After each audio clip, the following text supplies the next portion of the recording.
अल्हम्दुलिल्लाह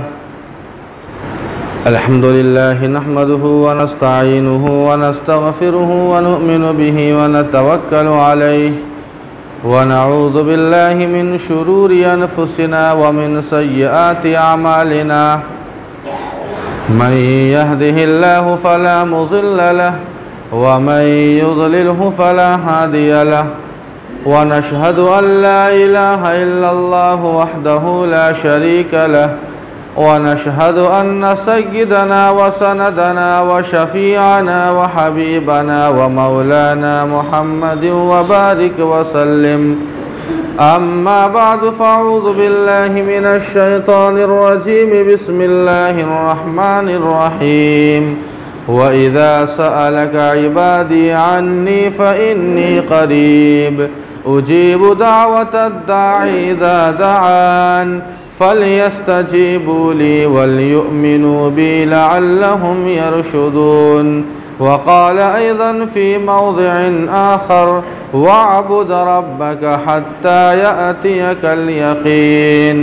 सदक़ल्लाहु मौलानल अज़ीम व सदक़ रसूलुहुन नबियुल करीम व नहनु अला ज़ालिका लमिनश शाहिदीन वश्शाकिरीन वल्हम्दुलिल्लाहि रब्बिल आलमीन।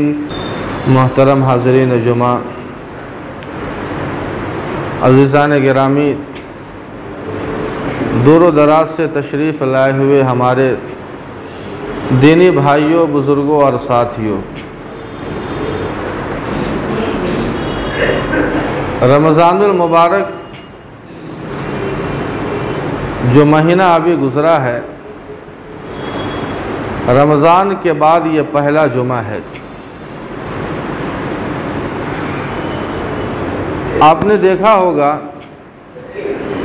कि रमज़ान से पहले जो जुमा आया था, तब से रमज़ान के ताल्लुक़ से हम और आप बातें सुनते और सुनाते आ रहे हैं। रमज़ान के बाद ये पहला जुमा है और आज भी इंशाअल्लाह बची खुची जो बातें हैं रमज़ान के ताल्लुक़ से, आज के जुमे में इंशाअल्लाह वो बातें आएंगी। उसके बाद फिर रमज़ान का तज़किरा, अगर अल्लाह ताला ने हम सबों को हयात बख्शा, ज़िंदगी बख्शी और दोबारा अगर अल्लाह ने मौका दिया तो फिर रमज़ान का तज़किरा हम और आप करेंगे। लेकिन आज के जुमे में इंशाअल्लाह रमज़ान के ताल्लुक़ से कुछ बाकी जो बातें हैं वो बयान करनी हैं और इस सिलसिले में 3 अहम बातें आपसे गुजारिश करनी हैं और उन्हीं तीनों अहम गुजारिशात पर और तीनों अहम बातों पर इंशाअल्लाह आज का ये जुमा होगा। सबसे पहला मौजू और पहली बात ये होगी कि आखिर हमने रमज़ान का महीना जो पाया था, उस महीने से हमने क्या पाया है और हमने क्या खोया है। एक छोटा सा हम और आप जायज़ा लेंगे कि रमज़ान के आने से हमारी ज़िंदगी पर क्या असर पड़ा है और क्या असर पड़ना चाहिए। इस ताल्लुक़ से एक छोटा सा जायज़ा हम और आप और अपनी ज़िंदगी को झांकने की कोशिश करेंगे कि आखिर हमारी ज़िंदगी में क्या तब्दीली आई है इस रमज़ान की वजह से। और दूसरी अहम बात जो आएगी वो ये कि रमज़ान के बाद हम और आप ज़िंदगी कैसे गुजारें,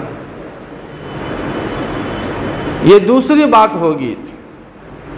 रमज़ान जो गुज़र गया है, अब दूसरा रमज़ान जब आएगा, ये पूरा साल हम और आप अपनी ज़िंदगी को कैसे गुजारे।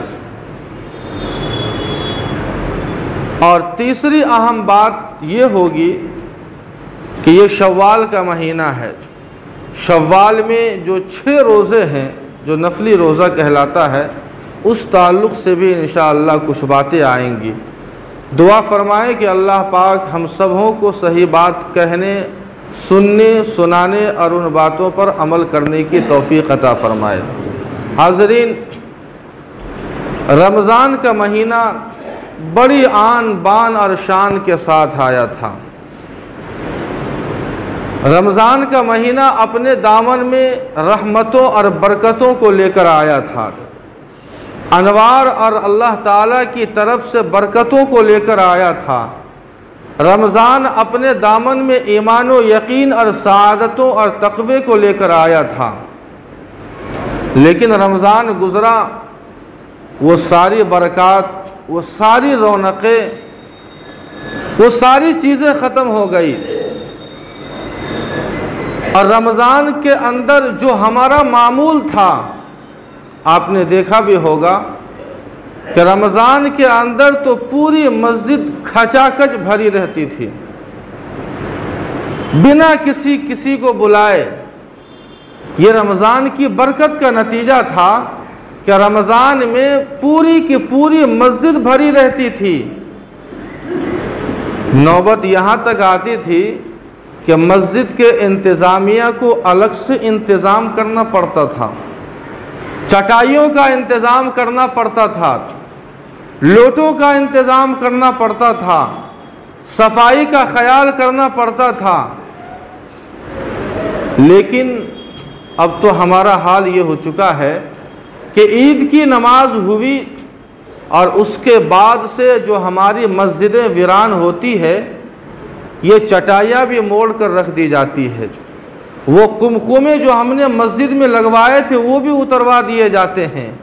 सारी रौनक़ें मस्जिद की ख़त्म हो जाती है और वही एक या दो सफ़ जो पूरा साल नमाज पढ़ने वाले होते हैं वही लोग रह जाते हैं, उसके अलावा और कोई यहाँ नहीं रहता। रमज़ान गुज़रते ही, ईद की नमाज पढ़ते ही हम और आप अल्लाह के घर से ऐसी बेरुखी इख्तियार कर लेते हैं, ऐसा लगता है कि हमने जो रमज़ान में आमाल किए थे, चाहे वो नमाज के कबील से हो, तिलावत के कबील से हो, ज़िक्र व अज़कार और तस्बीहात के कबील से हो, सदका या खैरात के कबील से हो, ईद के बाद हमें एहसास हुआ कि हमने वो आमाल गलत किए हैं। अब हमें पता चलता है कि हमने जो नमाज़ें पढ़ी थी वो गलत हमने किया था। ज़िक्र व अज़कार और तिलावत का जो एहतमाम किया था वो गलत किया था। ये हमारी बेरुखी का नतीजा है, जिससे ये अंदाज़ा होता है कि हमने जो आमाल किए रमज़ान में वो गलत किए। जबकि रमज़ान का महीना इसलिए नहीं आया था कि रमज़ान भर हम नमाज़ों का एहतमाम करें, रमज़ान भर हम ज़िक्र व अज़कार का एहतमाम करें, रमज़ान भर हम तिलावत का एहतमाम करें, रमज़ान में हम रोज़ों का एहतमाम करें, उसके बाद हम सारे आमाल को भूल जाए। रमज़ान इसलिए नहीं आया था, रमज़ान तो इसलिए आया था ताकि हमें उन आमाल की आदत दिला सके कि हम जिस तरह रमज़ान में पाबंदी से नमाज का एहतमाम करते हैं, उसी तरह पूरा साल हम नमाज़ों का एहतमाम कर सके। जिस तरह हमारा आप रमज़ान के अंदर ज़िक्र व अज़कार का हम एहतमाम करते हैं, पूरा साल हमारा आप ज़िक्र व अज़कार और तस्बीहात का एहतमाम करें। रमज़ान तो इसलिए आया था। रमज़ान की जो आमाल हमने किए हैं, उलमा ने उसकी मकबूलियत की एक अलामत बयान की है, बड़ी अहम अलामत है, निशानी। उलमा ने लिखा है कि रमज़ान में जो आमाल हम करते हैं, अगर रमज़ान के बाद भी उन आमाल की अगर हमें तौफीक मिलती है तो इसका मतलब यह है कि रमज़ान के आमाल अल्लाह ताला के यहाँ हमारे मकबूल हो गए। जैसे अगर हम एक नमाज के बाद दूसरी नमाज के लिए आते हैं तो इसका मतलब उलमा ने ये अलामत लिखी है कि पहली नमाज को अल्लाह ताला ने कबूल किया है, इसीलिए अल्लाह ताला ने हमें दूसरी नमाज की हमें तौफीक अता फरमाई है। रमज़ान के आमाल अगर हम कबूल करवाना चाहते हैं और ये चाहते हैं कि आखिर हम रमज़ान के आमाल हमारे कबूल हुए या नहीं हुए, तो हमें उन आमाल पर पाबंद रहना होगा, हमें उन आमाल की पाबंदी करनी होगी। इसका मतलब यह है कि हमारे आमाल अल्लाह के यहाँ कबूल हो गए हैं। लेकिन ऐसा नहीं होता है। कुछ लोग तो मातम मनाते हैं, आपने देखा होगा रमज़ान के गुज़रने पर कुछ लोग मातम मनाते हैं, हाय रमज़ान का महीना चला गया, अब क्या होगा। अगर इस बात पर अगर हम मातम मनाते हैं, गम मनाते हैं, अफसोस करते हैं कि हमने रमज़ान की नाकदरी की है, हमने रमज़ान में रोज़ों का एहतमाम नहीं किया, नमाज़ों का एहतमाम नहीं किया, तो यकीनन अफसोस करना बजा है। लेकिन ऐसे लोगों के लिए अफसोस से बेहतर ये है कि अल्लाह ताला ने हमें जो निअमल बदल और दूसरा तरीक़ा हमें जो बताया है वो हमें इख्तियार करें। रमज़ान के बाद हम और आप ज़िंदगी कैसे गुजारे। रमज़ान का महीना तो गुजर चुका है, लेकिन अब हम और आप ज़िंदगी कैसे गुजारे। एक छोटा सा पैकेज, एक छोटा सा मामूल हम और आप अपनी ज़िंदगी में बनाए रखें, ज़्यादा नहीं, छोटा सा। रमज़ान गुज़रने के बाद हम और आप अपनी ज़िंदगी के अंदर एक छोटा सा मामूल बनाए और उस मामूल में 3 बातों का हम और आप ख्याल रखें। सबसे पहली बात, हम दुआओं का एहतमाम करें।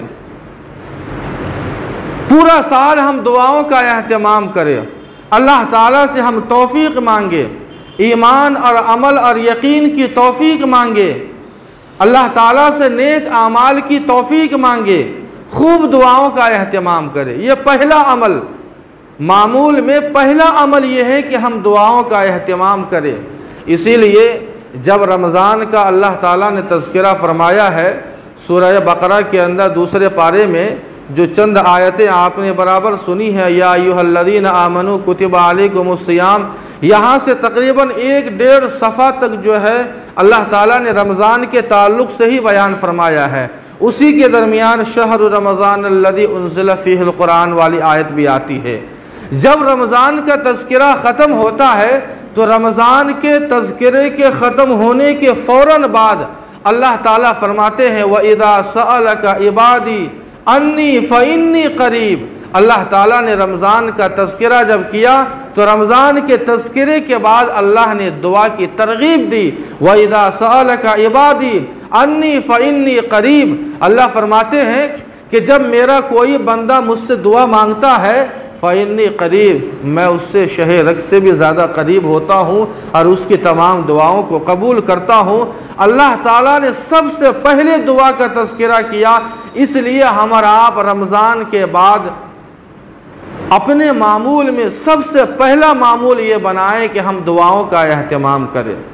अच्छे, दुआ तो आम तौर पे हमारा आप हर नमाज के बाद, चाहे वो फ़र्ज़ नमाज हो, नवाफिल हो, जो भी नमाजें हैं हम मांगते हैं, लेकिन एक वक्त आप बनाएं, एक वक्त मुकर्रर करें और उस वक्त में हम और आप अल्लाह ताला से गिरिया वज़ारी के साथ रो रो कर अल्लाह ताला से हम मांगे। और उलमा ने लिखा है कि असर और मगरिब के दरमियान का जो वक्त होता है वो कबूलियत का वक्त होता है, वो कबूलियत की घड़ी होती है। इसलिए ज़्यादा नहीं, अहब्बुल आमाल इलल्लाहि अदवमुहा व इन क़ल्ला। अल्लाह के नबी की हदीस है कि अगर कोई इंसान थोड़ा अमल करे, ज़्यादा नहीं, थोड़ा अमल करे, लेकिन पाबंदी से करे, ये अमल अल्लाह ताला को बहुत महबूब है। इंसान लगातार अमल कर रहा है, पाबंदी से कर रहा है, ये अमल अल्लाह ताला को बहुत मकबूल है। अगरचे वो वइन क़ल्ला, अगरचे वो थोड़ा ही क्यों नहीं है, हम 5 मिनट ही हम फारिग करें, लेकिन 5 मिनट को हम दुआ के लिए ज़रूर फारिग करें और ख़ास तौर पर हम कबूलियत की घड़ी को हम मुंतखब करें जिस मौके पर अल्लाह ताला हमारे दुआओं को कबूल फरमाते हैं। तो ये रमज़ान के बाद हमारा आप जो ज़िंदगी गुजारेंगे उसके मामूल में ये सबसे पहला अमल यही है कि हम दुआओं का खूब एहतमाम करें। लेकिन हमारा और आपका हाल ये है कि अभी इमाम सलाम नहीं फेरता है कि हम आप धड़ाधड़ भागना शुरू कर देते हैं और दुआओं से इस तरह बचते हैं, जबकि दुआ के ताल्लुक़ से है कि ये इबादत का मग़ज़ है। अद्दुआओ मुख़ुल इबादत। हमारा आप ये समझते हैं कि हमने नमाज अदा कर लिया, हो गया। नमाज के बाद चाहे वो फ़र्ज़ नमाज हो या नवाफिल नमाज हो, कम से कम अल्लाह ताला से हम मज़दूरी तो ले ले। पूरा दिन एक इंसान अगर मज़दूरी करे और शाम में मज़दूरी न ले तो उससे बड़ा बेवकूफ़ तो कोई नहीं हो सकता है। लेकिन हम और आप इस बात का ख्याल नहीं करते हैं। इसलिए हम और आप इस बात का ख्याल करें कि हम दुआओं का खूब एहतमाम करें। और दूसरा अमल यह है कि हम कुरान पाक की तिलावत ज़रूर करें, ज़्यादा नहीं। आप रमज़ान में अगर डेली 1 पारा 2 पारा पढ़ते थे तो आपसे अल्लाह ताला ये नहीं कहते हैं कि रमज़ान के बाद भी आप उतना ही पढ़ें। 1 पौ ही सही, आधा पारा ही सही, लेकिन कुरान पाक की तिलावत को अपनी ज़िंदगी में मामूल बनाए रखे। जो कुरान पाक इंसानों की ज़िंदगी के लिए हिदायत का ज़रिया है, जिस कुरान को अल्लाह ताला ने इंसानों के लिए भेजा है, रहबर बनाकर भेजा है, आज हम और आप उस कुरान से बेरुखी इख्तियार कर चुके हैं। इसलिए दूसरा अमल ये है कि हम और आप कुरान पाक की तिलावत को अपनी ज़िंदगी में मामूल बनाए। और तीसरा अमल ये है कि हम सुबह और शाम ज़िक्र व अज़कार और तस्बीहात को अपने मामूल में दाखिल करें। अला बिज़िक्रिल्लाहि तत्मइन्नुल क़ुलूब। अल्लाह ताला फरमाते हैं कि इंसान जब अल्लाह ताला का ज़िक्र करता है तो अल्लाह ताला के ज़िक्र से इंसान के दिलों को सुकून मिलता है। अल्लाह ताला ने इंसानों के सुकून को अल्लाह ने अपने ज़िक्र और अपनी याद में रखा है। इसलिए हम और आप सुबह और शाम ज़िक्र व अज़कार और तस्बीहात का मामूल बनाए। अब ज़िक्र व अज़कार और तस्बीहात में क्या है? अल्लाह की किबरियाई होती है, अल्लाह की बड़ाई होती है। हम ये मामूल बना लें कि सुबह और शाम 100 मरतबा फ़ुला या फ़ुला हम कलिमात को अपनी ज़िंदगी में बनाए रखेंगे और रोज़ाना हम और आप पढ़ेंगे। सुबह और शाम, फजर और मगरिब के बाद हमारा आप रोज़ाना के ये मामूल बनाए। अब तस्बीहात में अल्लाह कई कलिमात हैं। ला इलाहा इल्लल्लाह, ये भी एक कलिमा है। तीसरा कलमा है, चौथा कलमा है ला इलाहा इल्लल्लाह वहदहु ला शरीका लह। आप एक को मामूल बना ले और सुबह और शाम 100 मरतबा इसे अपने मामूल में रखें और पढ़ें। इन कलिमात के बारे में अल्लाह के नबी अलैहिस्सलातु वस्सलाम फरमाते हैं कि जिन जिन चीज़ों पर सूरज तुलू होता है उन तमाम चीज़ों में अगर सबसे ज़्यादा अगर कोई कलिमा अल्लाह को पसंद है और कोई चीज़ महबूब है तो ये कलिमात जो अल्लाह ताला की बड़ाई बयान करते हैं वो कलिमात अल्लाह को पसंद है। और बुखारी की आखिरी हदीस है, अल्लाह के नबी हज़रत अबू हुरैरा रज़ी अल्लाहु अन्हु रावी है, फरमाते हैं कि कलिमतान खफीफतान अलल लिसान। अल्लाह के नबी फरमाते हैं कि 2 कलिमात ऐसे हैं जो ज़ुबान पर बहुत हल्के हैं, सकीलतान फिल मीज़ान, वज़न में सवाब के एतबार से बहुत वज़नी है, तराजू में बहुत वज़नी है। हबीबतान इलर रहमान, अल्लाह ताला को बहुत महबूब है। 2 कलिमात है, वो कौन से कलिमात है? सुबहान अल्लाह व बिहम्दिही सुबहान अल्लाहिल अज़ीम। ये 2 कलिमात अल्लाह ताला को इतने महबूब है, ज़ुबान में हल्के हैं, इंसान के लिए पढ़ना बहुत आसान है, लेकिन सवाब के एतबार से बहुत भारी है और अल्लाह ताला को बहुत महबूब है। इसलिए हम और आप ये आखिरी अमल को अपनी ज़िंदगी में रखें कि हम और आप सुबह और शाम जो कलिमात है ज़िक्र व अज़कार और तस्बीहात के एक चीज़ को मामूल बनाए और सुबह और शाम हम और आप उसे ज़रूर अपनी ज़िंदगी में 100 मरतबा हम और आप ज़रूर पढ़ें। ये 3 अमल है, छोटा सा अमल, छोटा सा पैकेज समझिए। हम और आप अगर ज़िंदगी में बनाए रखेंगे पूरा साल तो अल्लाह ताला इसकी बरकत से हमारे रमज़ान के जो गुज़रे आमाल है वो भी कबूल फरमाएंगे और इन्हीं कलिमात की बरकत से अल्लाह ताला हमारी दुनिया भी संवारेंगे और आखिरत भी संवारेंगे और रमज़ान, आइंदा रमज़ान भी अल्लाह हमें नसीब फरमाएंगे। और तीसरी और आखिरी बात, रमज़ान के बाद जो शव्वाल का महीना आता है, शव्वाल का महीना शुरू हो चुका है। शव्वाल में 6 रोज़े हैं, बहुत सारों को इसकी जानकारी नहीं होती है, लेकिन बड़ी फजीलत आई है। शव्वाल के 6 रोज़े हैं जो नफली रोज़ों में शामिल है, वो 6 रोज़े हम और आप उसका ज़रूर एहतमाम करें। अब इन 6 रोज़ों की क्या अहमियत है?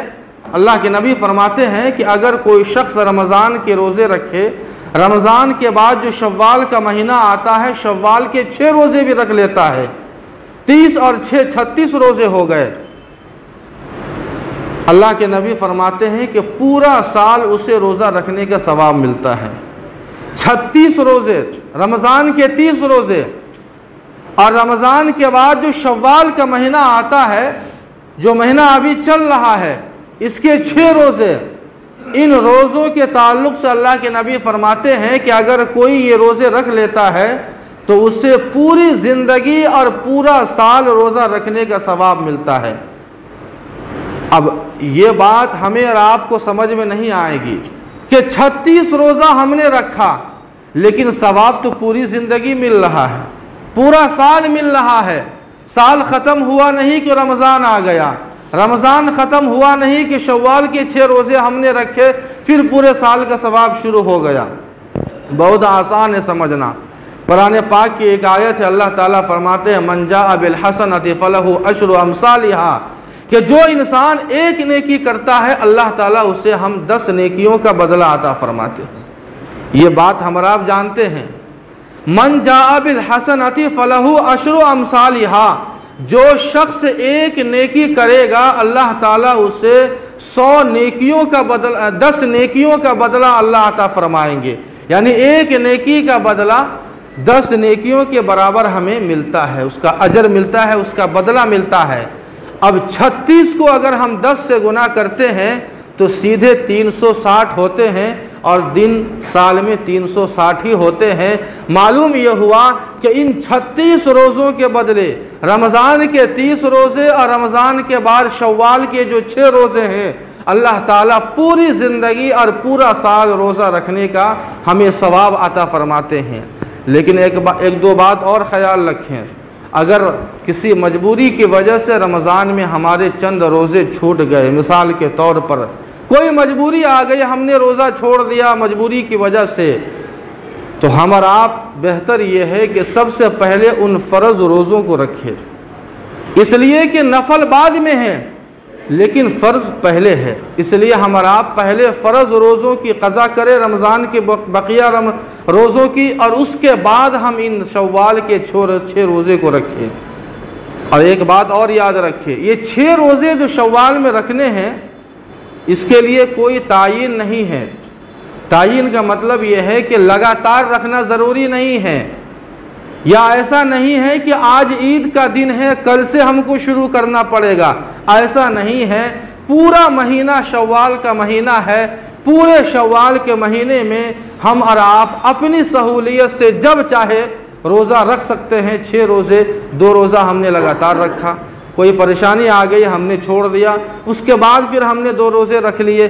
कोई लगातार रखना इसमें ज़रूरी नहीं है, और न ये ज़रूरी है कि ईद के फ़ौरन बाद दूसरे दिन से हम रोज़ा रखना शुरू कर दे, बल्कि पूरे शव्वाल के महीने में हम इन 6 रोज़ों को रखेंगे। उसकी फ़जीलत अल्लाह के नबी अलैहिस्सलातु वस्सलाम फरमाते हैं कि पूरी ज़िंदगी और पूरा साल रोज़ा रखने का सवाब अल्लाह हमें अता फरमाएंगे। ये नेकियों का मौसम जो गुज़र चुका है, अल्लाह ने हमें एक और मौका दिया है, इसलिए हमें अफसोस करने की ज़रूरत नहीं है, बल्कि हम और आप एक अज़म के साथ अपनी एक नई ज़िंदगी को शुरू करें और इन मामूलात को अपनी ज़िंदगी में दाखिल करे। अल्लाह हमें दीन और दुनिया दोनों जहां की कामयाबी अता फरमाएंगे। अल्लाह पाक हम सबों को अमल की तौफीक अता फरमाए। व आखिर दावाना अल्हम्दुलिल्लाहि रब्बिल आलमीन।